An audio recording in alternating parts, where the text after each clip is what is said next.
camarades peu d'Afrique, peu de Côte d'Ivoire, mes chers frères du Mali, après le déguerpissement sauvage des populations du quartier abattoir de Port-Boué, Assimi Goïta est allé prendre ses concitoyens qui étaient dans les situations de désastre, de désarroi, pour les envoyer au Mali. Il leur a donné l'argent.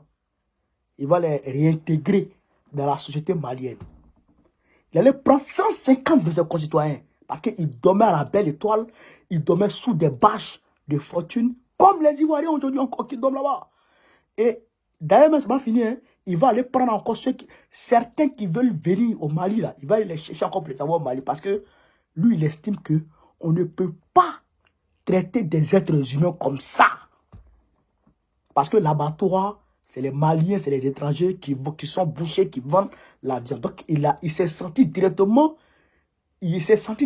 interpellé par ce déguerpissement sauvage, criminel et on va dire inhumain. Chers camarades d'Afrique, je vous invite à écouter cette vidéo. Après, j'ai décortiqué.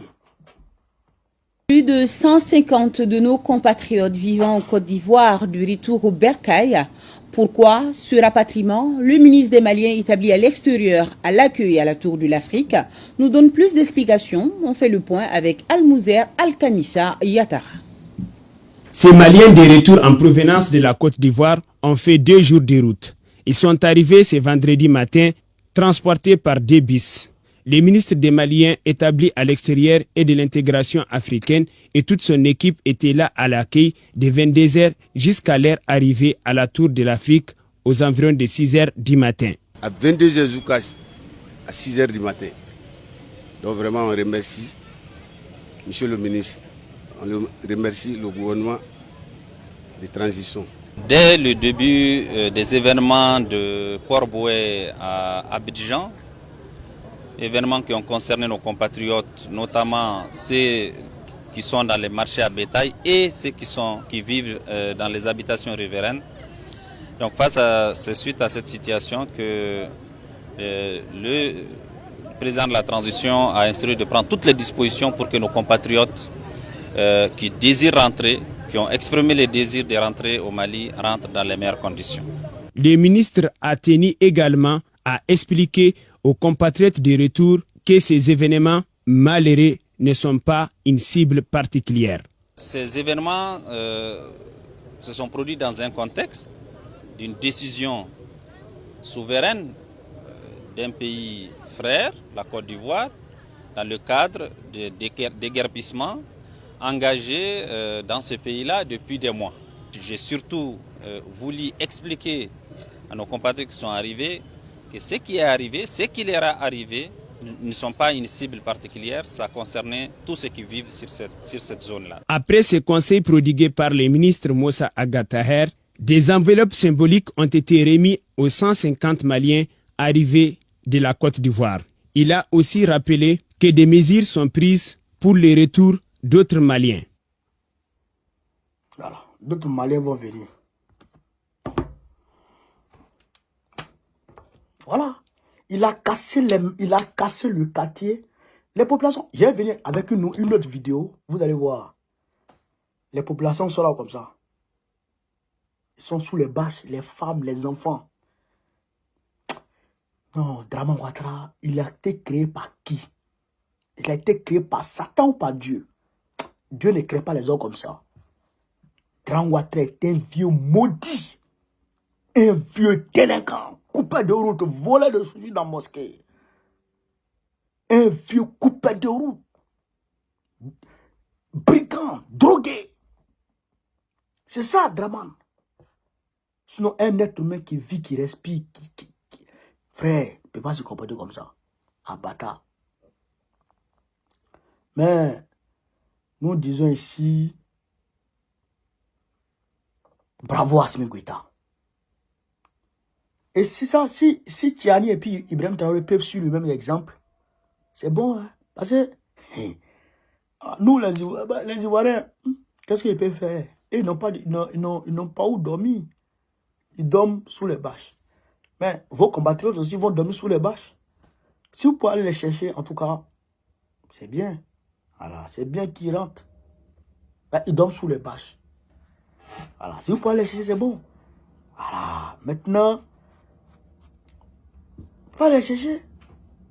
Parce que, nous, qu'est-ce qu'on on peut faire pour nos compatriotes? Rien, rien du tout. Ça, on a mal au cœur à la place de nos concitoyens. On a mal au cœur à la place de nos compatriotes. Parce qu'on n'a pas les moyens pour les reloger. On n'a pas les moyens pour les reloger. Qu'est-ce que tu vas faire pour les reloger? Tu n'as pas les moyens pour les reloger. Tu regardes et puis tu pleures. Puis ce que tu peux faire, manger, Yako. C'est une guerre brutale qui est dirigée contre les Ivoiriens.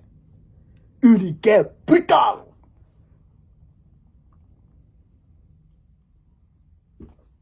Merci Assimi Goïta. Merci beaucoup.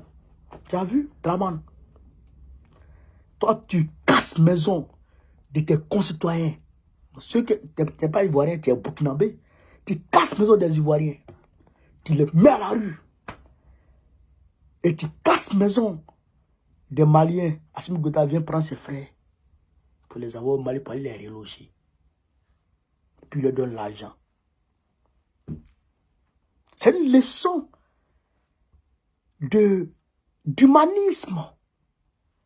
C'est ça qu'on appelle le respect du droit international d'ailleurs. Respect du droit de l'homme. Non, Assimi Goïta, c'est un vrai Malien. Il a lu la charte de Koukafoura, la constitution de Koukafoura. C'est qu'il y avait le respect des droits de l'homme dedans. Là, il est en train de respecter les droits de l'homme aujourd'hui. Mais Draman ne respecte pas les droits de l'homme.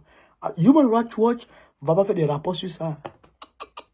Mais si c'est Assimi Goïta qui a fait ça, si Assimi Goïta avait cassé maison de ses compatriotes pour les laisser à la rue, hey! Non, Human Rights Watch allait faire les rapports. RFI allait publier. Ils allaient tous publier. Camarades d'Afrique. Ils allaient tous publier. Nous emmerder. Mais, qu'est-ce qu'on peut faire? Qu'est-ce qu'on peut faire? Aujourd'hui, ils voient tous Draman Ouattara en train de mener une guerre brutale contre les Ivoiriens. Une guerre. Comment un être humain peut venir casser une maison de son semblable avec ses enfants? Aïe. Comment tu arrives à faire ça? Draman, comment tu arrives à faire ça? Et puis tu dors. Et puis il dort, il ronfle, il lâche poum. Il dort à ça, il ronfle et puis il lâche poum.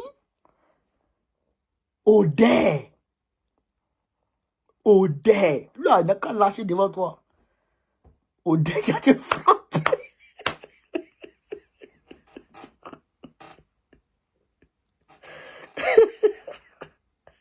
Frère, Draman n'a qu'à lâcher devant toi. Odé, qui a te frappé.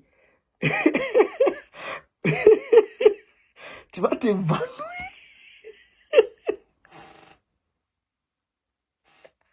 Abata. Comment un vieux comme ça? Il n'est pas bon, il n'est pas bien du tout. Son cœur est noir, son ventre est noir.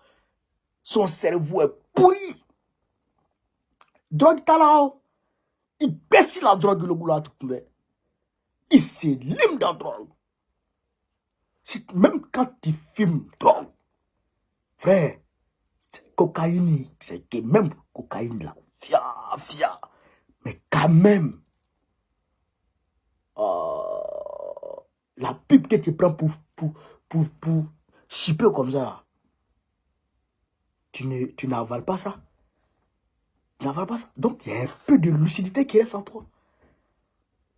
Mais comment tu fais pour regarder les enfants sous les ponts? Les enfants que tu as mis à la rue, que tu as rendu SDF, sous les ponts, et puis tu dors. Comment tu fais pour dormir? Je ne sais pas. Tu ne comprends pas. Comment il fait pour dormir ça?